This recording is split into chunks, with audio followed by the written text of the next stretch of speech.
சின்ன மருமகள்ல அடுத்து என்ன நடக்க போகுது அப்படின்னு பாத்தீங்கன்னா, போஸுக்கு கல்யாணம் பண்ணிக்கிற போற பொண்ணு வந்துட்டு போஸுக்கு ஃபோன் பண்ணி, இந்த மாதிரி நான் ஒரு இடத்துல வெயிட் பண்றேன், அங்க கரெக்ட் டயத்துக்கு வந்துடணும், என்னை யாரும் வெயிட் பண்ண வச்சா எனக்கு பிடிக்காது அப்படின்னு சொல்லிட்டு அந்த பொண்ணு சொல்லவும், இங்க பார்த்தா போஸ் வந்துட்டு சரி நான் கரெக்டான டயத்துக்கு வந்துடுறேன் அப்படின்னு சொல்லிடுறான்.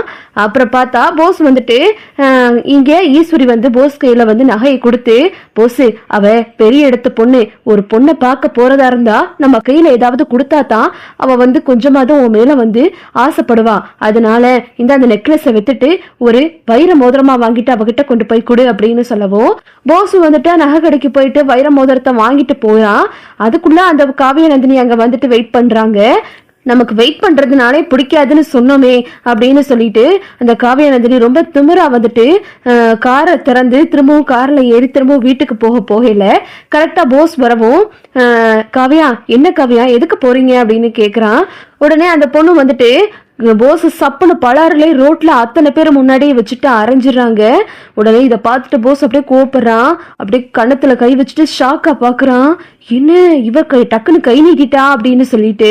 அப்புறம் எனக்கு தான் நான் சொன்னேன்ல சீக்கிரமா வரணும், என்னை வெயிட் பண்ண வச்சா பிடிக்காதுன்னு சொன்னேன்ல அப்படின்னு சொல்லிட்டு அந்த காவியை ரொம்ப திமிரா பேசவும், ஒன்றும் இல்லை எனக்கு கொஞ்சம் வேலை இருந்துச்சு, இங்க பாரு நான் உனக்காக வைர மோதிரம் வாங்குறதுக்காகத்தான் கடைக்கு போயிருந்தேன், அதுக்காக தான் லேட் ஆயிடுச்சு அப்படின்னு சொல்லவும், அதுக்கு காவியானந்தினி அந்த பொண்ணு சொல்லுது, நீ என்ன வேணா வாங்கப்போ, நான் சொன்ன டயத்துக்கு கரெக்டா இருக்கணும், என்னை யாரும் வெயிட் பண்ண வைக்க கூடாது, இதுதான் ஃபர்ஸ்ட் அண்ட் லாஸ்ட் அப்படின்னு சொல்லிட்டு அந்த பொண்ணு கோவப்பட்டு பேசவும், சரி சரி என்ன மன்னிச்சுக்கோ சாரி அப்படின்னு சொல்லிட்டு அப்படியே போஸ் அந்த பொண்ணுக்கு தக்கான பேசிட்டு ஒரு ரெஸ்டாரண்ட்டுக்கு கூட்டிட்டு போறாங்க.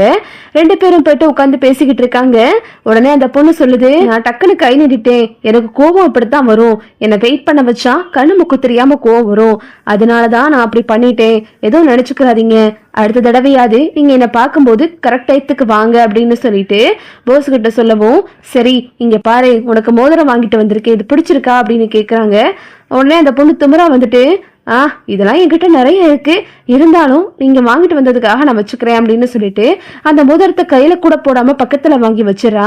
உடனே இதை பார்த்துட்டு போஸுக்கு வந்துட்டு அப்படியே மனசுக்குள்ள ஏதோ தோண ஆரம்பிக்குது, இவ என்ன இந்த திமிரு காட்டுறா அப்படின்னு சொல்லிட்டு, சரி நம்ம கொஞ்சம் அடங்கி போனாதான் இவ பேர்ல உள்ள சொத்து நகை நமக்கு பணம் எல்லாம் கிடைக்கும் அப்படின்னு சொல்லிட்டு ரொம்ப போஸ் வந்துட்டு அவங்களுக்கு தக்கன போக ஆரம்பிச்சிடறான். ஆமா உங்களுக்கு சொந்த தொழில்னு எதுவுமே இல்லை போல, என்ன உங்க பெரியப்பாவோட நிழல்ல தான் வாழ்ந்துகிட்டு இருக்கீங்களா அப்படின்னு சொல்லிட்டு அந்த பொண்ணு கேட்கவும், இல்ல நான் எல்லா பிசினஸும் பாத்துக்கிறேன் அப்படின்னு சொல்லிட்டு போஸ் சொல்லவும், உடனே அந்த பொண்ணு சொல்லுது, என்ன நினைச்சுக்கிட்டு இருக்கீங்க, நீங்க வெறும் மேனேஜரா தானே இருக்கீங்க அப்படின்னு சொல்லிட்டு அந்த பொண்ணு சொல்லவும், உடனே போஸ் வந்துட்டு, இல்ல இது கொஞ்ச நாள் தான், கல்யாணம் ஆனதுக்கு அப்புறம் எனக்கு பெரியப்பா எல்லா பொறுப்பையும் கொடுத்துருவாரு, நானும் எனக்கு என் பேர்லயும் நிறைய எழுதி வைப்பாரு அப்படின்னு சொல்லவும், ஏன் உங்களுக்குன்னு தனியா எதுவுமே இல்லையா, உங்க பெரியப்பாவை எதிர்பார்த்துக்கிட்டே இருக்கீங்க, எனக்கு ஒருத்தருக்கு கீழே வாழ்றதுனால எனக்கு எதுவுமே சுத்தமா பிடிக்காது, அங்க வந்துட்டு பெரியப்பாவுக்கு மரியாதை கூட அது கூட அப்படின்லாம் சொல்லவே கூடாது, என் இஷ்டத்துக்கு தான் நான் இருப்பேன், இப்படித்தான் இருப்பேன் அப்படித்தான் இருப்பேன் அந்த பொண்ணு ரூல்ஸ் போட ஆரம்பிச்சிருது. இதை பார்த்துட்டு போஸ் வந்து அப்படியே மிரண்டு போயிடுறான். மனசுக்குள்ள ஒரு நினைப்பு, மலர் நமக்கு தக்கனதானே இருந்தா, அவளை நம்ம வெட்டி விட்டுட்டோம், இந்த பொண்ணு எப்படி பேசுறா அப்படின்னு சொல்லிட்டு போஸ் வந்து மலரை நினைச்சு பாக்குறாரு. அப்புறம் பார்த்தா, சரி நான் அடுத்த தடவை மீட் பண்ணும்போது உங்களை கூப்பிடுறேன், என்னை பத்தி சொல்றதுக்காகத்தான் நான் உங்களை கூப்பிட்டேன் அப்படின்னு சொல்லிட்டு அந்த பொண்ணு சொல்லிட்டு கார்ல ஏறி போயிருது. அப்புறம் பார்த்தா வீட்டுக்கு வந்துட்டு போஸ் வந்துகிட்டு இருக்கான். அப்புறம் இங்கிட்டு பார்த்தா தமிழ் காலேஜ்ல இருந்து இங்க ராஜாங்கத்தை பாக்குறதுக்காக வராங்க.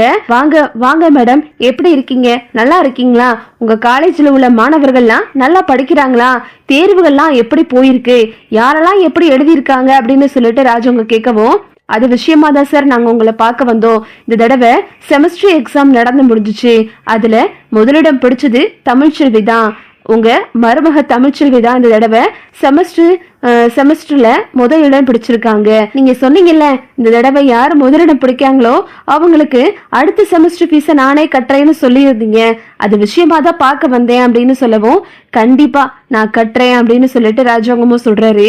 இதை கேட்டுட்டு சாவித்திரி அப்படியே அதிர்ச்சியா நிக்குது, என்ன இவ முதலிடம் பிடிச்சிருக்காளா அப்படின்னு சொல்லிட்டு தமிழோட காலேஜ் மேம் சொல்றாங்க, சார் நாளைக்கு இதுக்கான ஃபங்க்ஷனை நம்ம அரேஞ்ச் பண்ணியிருக்கோம், நீங்க தயவு செஞ்சு வந்துருங்க அப்படின்னு சொல்லவும், சரி நீங்க ஏற்பாடு பண்ணுங்க, நான் கண்டிப்பா நாளைக்கு வந்துடுறேன், எந்த நேரம்னு மட்டும் சொல்லிருங்க அப்படின்னு சொல்றாங்க. சரிங்க சார் அப்படின்னு சொல்லிட்டு இங்க வந்துட்டு அவங்க எல்லாம் சொல்றாங்க. வெளியே வரும்போது சேது வராரு.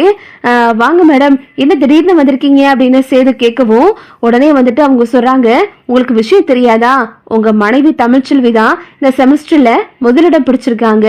அவங்களுக்கு உங்க அப்பா இந்த மாதிரி அடுத்த செமஸ்டர் ஃபீஸை கட்டுறதா சொல்லியிருக்காரு. தமிழ்ச்செல்வி இருக்கிற இடத்துல யாரு முதலிடம் பிடிச்சாலும் அவங்களுக்கு கட்டுவாரு.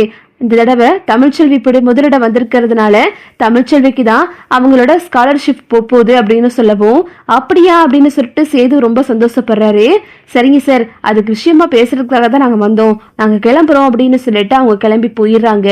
சேது வேகமாக போயிட்டு, என்ன உன் அக்கா ஏதோ முதல் மார்க் வாங்கியிருக்காளாம்ல அப்படின்னு சொல்லிட்டு சேது கேட்கவும், ஆமா மாமா, அக்கா இந்த தடவை செமஸ்டர்ல ஃபர்ஸ்ட் டாப்பரா வந்திருக்கா அப்படின்னு சொல்லவும், அப்படியா அப்படின்னு சொல்லிட்டு சேது வந்து சொல்லவும், மாமா இந்த தடவை அக்காவோட செமஸ்டர் ஃபீஸை பெரிய மாமா தான் கட்ட போறாரு. ஏன்னா அவரு முதலிடம் பிடிக்கிறவங்களுக்கு ஃபீஸ் கட்டுறதா ஏற்கனவே சொல்லியிருந்தாராம். இப்போ அக்கா முதலிடம் பிடிச்சனால அக்காவுக்கு தான் அந்த ஃபீஸ் கிடைக்க போகுது அப்படின்னு சொல்லிட்டு தானே ரொம்ப சந்தோஷமா பேசிக்கிட்டு இருக்காங்க. சேது வந்துட்டு வெளியே நின்றுகிட்டு இருக்காரு. உடனே சேது கிட்ட வந்து தானே சொல்றாங்க, மாமா அக்கா முதலிடம் பிடிச்சிருக்காள, அக்காவை படிக்க வச்சது நீங்க தான், இந்த எல்லாமே உங்களுக்கு தான் சேரும், அக்காவுக்கு நீங்க ஒரு வாழ்த்து சொல்லலாம்ல அப்படின்னு சொல்லிட்டு தானே சொல்றாங்க. உடனே சேது வந்துட்டு சரி சரி நான் உனக்காக சொல்றேன் அப்படின்னு சேது வந்து தமிழ்கிட்ட போயிட்டு, வாழ்த்துக்கள், நீ இதே மாதிரி நல்லா படிக்கணும் அப்படின்னு சொல்லிட்டு சேது வந்து தமிழ சொல்றாரு. இதை கேட்டுட்டு அப்படி தமிழ் வந்துட்டு இப்படி ரொம்ப சந்தோஷப்பட்டுக்கிட்டு இருக்காங்க. இங்க பார்த்தா ஈஸ்வரி வந்து, அண்ணே என்னன்னே அவளுக்கு போய் நம்ம எப்படி காலேஜுக்கு ஃபீஸ் எல்லாம் கட்ட முடியும், அவதான் நான் என்னைய பாத்துக்கிறவே ஆச்சா உச்சான்னா எதுக்கு இப்ப நம்ம கிட்ட காசு கேட்கறா அப்படின்னு சொல்லிட்டு சாவித்திரி கத்துது. உடனே அப்பத்தா வந்து, அடியே அவ ஒன்னும் காசு கேட்கல, ராஜாங்கம் தானே இந்த மாதிரி ஃபீஸ் கட்டுறதா சொல்லியிருந்தான், அதனால அந்த இடத்துல தமிழ்ச்செல்வி முதலிடம் பிடிச்சா அப்ப அவளுக்கு தானே கட்ட முடியும் அப்படின்னு சொல்லிட்டு அப்பத்த சொல்றாங்க. என்னமோ போமா அப்படின்னு சொல்லிட்டு இங்கிட்ட சாவித்திரி போயிருது. அப்புறம் பார்த்தா இங்கிட்ட போஸ் வர்றான்.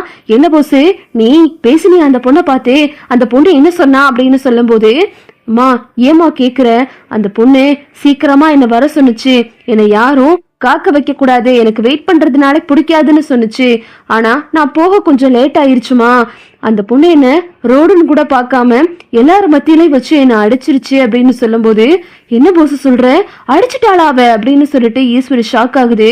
ஆமாமா அந்த இடத்துல வச்சு அடிச்சுட்டா, ஆனா அப்புறம் ஏதோ பேசி சமாளிச்சு அந்த மோதிரத்தை கொண்டு போய் நான் கொடுத்தேன், அது அவ கண்டுக்கிற கூட இல்லம்மா, அவ ஒரு தூசி மாதிரி பாக்குறாமா அந்த மோதிரத்தெல்லாம் அப்படின்னு சொல்லிட்டு போஸ் ரொம்ப கடுப்பா பேசிக்கிட்டு இருக்கான்.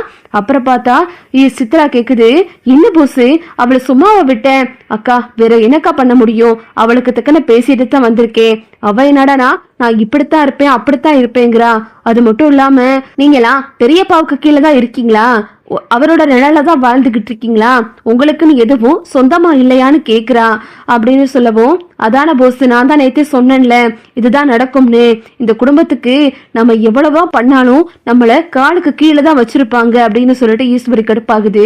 இத பத்தி நான் கண்டிப்பா மாமா கிட்ட பேசி உன் பேர்ல எதையாவது சொத்து பத்தி எழுதி வைக்கதா சொல்லணும் அப்படின்னு சொல்லிட்டு ஈஸ்வரி வந்து கத்திக்கிட்டு இருக்கு.